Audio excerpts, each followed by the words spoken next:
হে পদ্মা, তব প্রবাহ কেবল জলধারা নহে, ইহা যুগ যুগান্তরের নিঃশব্দে মহাকাব্য, যাহার প্রত্যেক তরঙ্গে ইতিহাসের অমোঘ স্বাক্ষর উৎকীর্ণ হইয়াছে।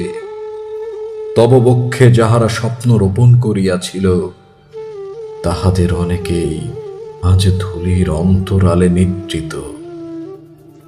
কিন্তু তব স্রোত অনবরত ঘোষণা করিয়া যায়, সময় কাহার অনুগত নহে।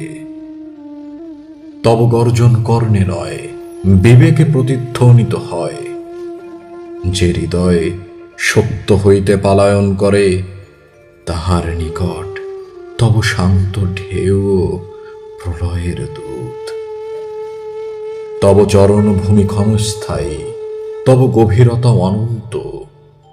মানবের অহংকার তটে প্রাসাদ নির্মাণ করে, আর তব এক নিঃশ্বাসে তাহা বালুকাময় রেণু সম বিলুপ্ত হয়।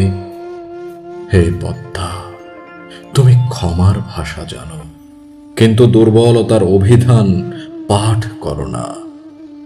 যাহারা পরিশ্রমে জীবন লেখে, তুমি তাহাদের নৌকার আশীর্বাদের বায়ু দান করো। আর যাহারা প্রতারণার সাম্রাজ্য গড়ে, তাহাদের গৌরব তব ঘূর্ণাবর্তে নিমজ্জিত হয়।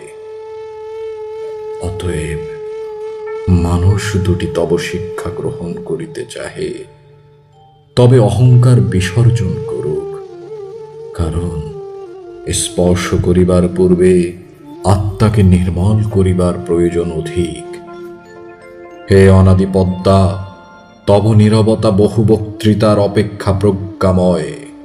আর অবিরাম প্রবাহ ঘোষণা করে, যাহা সত্য তাহাই চিরস্থায়ী, যাহা মিথ্যা তাহা স্রোতের ফেনার ন্যায় ক্ষণিক। যাহা মিথ্যা তাহা স্রোতের ফেনার ন্যায় ক্ষণিক।